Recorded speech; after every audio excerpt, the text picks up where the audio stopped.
Dukun Tono tak bisa tidur. Setiap malam, ia bermimpi digiring naik delman tua dengan bau gosong menyengat. Di dalam delman itu, sosok kusir berpakaian kapan duduk diam, memandangnya dari kaca belakang dengan mata putih yang tak pernah berkedip. Suara roda berderak makin keras, hingga Tono terbangun dengan keringat membanjiri tubuh. Ia tahu waktunya hampir habis. Ketakutan yang terus menghantui membuat Dukun Tono kehilangan kendali. Ia mulai bicara sendiri di tengah jalan, menyebut nama Pak Jaya berulang kali sambil minta maaf.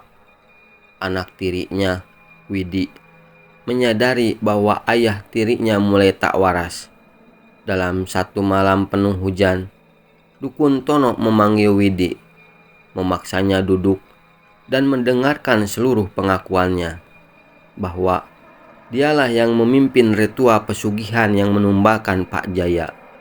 Tono mengatakan bahwa arwah Pak Jaya tak bisa pergi karena tubuhnya dikubur secara tidak layak. Ia tak dimandikan, tak disolatkan, bahkan dikapani dengan kain ritual bukan syariat. Rohnya menolak mati. Ia marah dan ia kuat karena amalnya semasa hidup, kata Tono. Dengan mata melotot, ia meminta Widi untuk membawa warga menggali kembali tanah tempat Pak Jaya dikubur dan memberikan pemakaman yang pantas agar kutukan berhenti. Widi yang awalnya menganggap ayah tirinya gila, mulai goyah setelah melihat bekas luka di leher Tono yang seperti bekas cekikan kain kapan. Di malam yang sama, ia pun mendengar derap kaki kuda yang berhenti tepat di depan rumah mereka. Meski tak ada satupun delman di desa itu. Pagi yang basah setelah malam hujan deras, Widi berdiri gemetar di depan balai desa. Dengan suara parau, ia menyampaikan pengakuan ayah tirinya. Warga awalnya tak percaya, tapi nama Pak Jaya yang selama ini dianggap menghilang secara misterius kembali disebut-sebut. Beberapa orang yang menyimpan curiga mulai bicara, dan akhirnya diputuskan untuk menyelidiki hutan bambu tempat terakhir Pak Jaya terlihat, ditemani beberapa warga berani dan Pak Lurah. Mereka berjalan menembus semak liar, membawa cangkul, lampu sorot, dan rasa was-was. Di sebuah sudut tanah berlumpur di tengah hutan, Dukun Tono menunjuk satu titik. Di sini, gumamnya. Tanpa banyak bicara, para lelaki mulai menggali. Bau busuk menusuk hidung meski tanah masih basah. Tak butuh waktu lama, cangkul mereka mengenai sesuatu yang lunak. Perlahan-lahan muncul potongan kain putih yang compang-camping, terbalut lumpur dan darah kering. Saat galian dibuka lebih lebar, terkuak jasad Pak Jaya. Masih utuh, tubuhnya tertindih sesajen busuk dan kendi pecah yang mengeluarkan cairan hitam kental. Beberapa warga menutup mulut menahan mual. Sebagian lagi menangis, tidak hanya karena bau atau ngeri, tapi karena rasa bersalah. Lelaki baik hati itu dikubur tanpa doa, tanpa hormat, hanya demi keserakahan segelintir orang. Di sekeliling jasad itu terdapat lilitan kain kapan yang dituliskan dengan aksara aneh, tanda ritual pesugihan. Pak Lurah dengan suara tercekat berkata pelan, "Kita harus bawa dia pulang. Kita harus beri dia hak yang pantas." Hari itu, desa siluman seolah berhenti beraktivitas. Semua warung tutup. Suara ayam dan kambing pun nyaris tak terdengar. Warga berkumpul di halaman masjid untuk menyambut jenazah Pak Jaya yang dibawa pulang dengan kain kapan baru dan peti kayu sederhana. Jenazah itu dimandikan, dikapani ulang, dan disolatkan oleh warga yang dulu sering menumpang delmannya.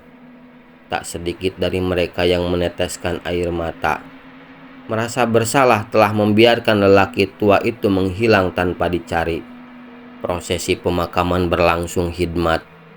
Tahlil dan doa dipimpin oleh Pak Ustadz Somad yang sempat menangis saat memandikan jenazah Pak Jaya.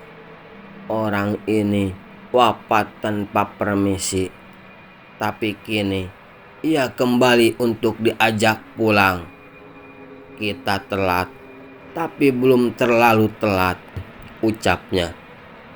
Liang lahat telah digali di pemakaman umum desa, di sisi barat tempat sang istri dan paman Pak Jaya dimakamkan. Momen ketika peti diturunkan ke liang lahat terasa seperti pelunasan utang besar yang terlalu lama ditunda. Malam itu, suasana desa berubah. Angin tidak lagi dingin seperti malam-malam sebelumnya. Tidak terdengar suara roda delman atau cambuk menghentak jalanan. Lonceng perunggu yang biasanya berdentang di tengah malam kini benar-benar diam. Bahkan binatang malam yang biasa ribut, malam itu seolah ikut tertidur. Beberapa warga bersaksi melihat mimpi yang sama. Pak Jaya tersenyum dari atas delman, duduk tenang mengenakan baju putih bersih, melambai perlahan, lalu menghilang di jalan cahaya yang sunyi. Setelah pemakaman ulang Pak Jaya, desa Siluman tampak lebih tenang di permukaan, tapi di baliknya, gelombang kengerian baru mulai menguak. Dukun Tono menyerahkan diri ke aparat desa. Wajahnya pucat, tubuhnya gemetar seperti orang sakit keras. Ia mengaku telah mengikat perjanjian pesugihan sejak 12 tahun silam bersama Juragan Marwan dan Pak Bayan Raji.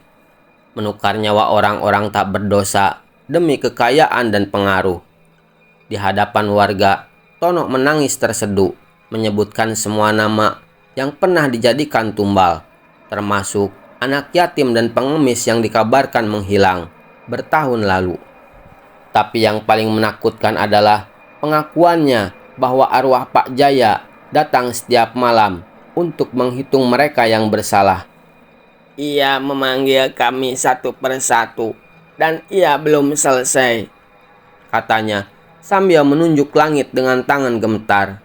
Setelah pengakuan itu, Dukun Tono dimasukkan ke dalam tahanan desa, menunggu proses hukum adat dan hukum negara.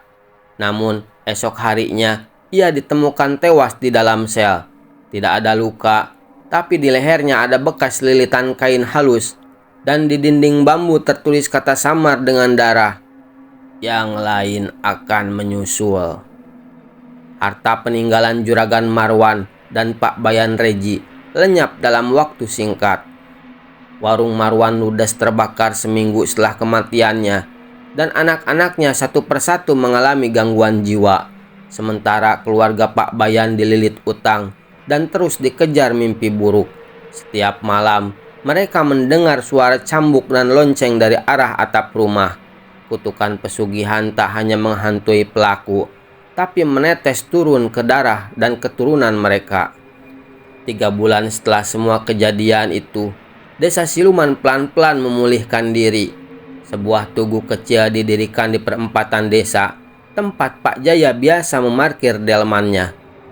Tugu itu berbentuk roda delman dan lonceng perunggu, dengan plakat bertuliskan, "Untuk Pak Jaya, kusir terakhir kami, yang hidup sederhana dan mati karena keserakahan manusia." Anak-anak mulai bermain lagi di jalan desa, dan suara azan kembali ramai di musola. Namun warga tahu, bekas luka kejadian itu tidak akan pernah benar-benar hilang. Dalam hati mereka, Pak Jaya telah menjadi simbol antara keikhlasan dan kutukan, bahwa orang yang baik sekalipun bisa menjadi arwah pendendam jika diperlakukan tidak layak saat mati.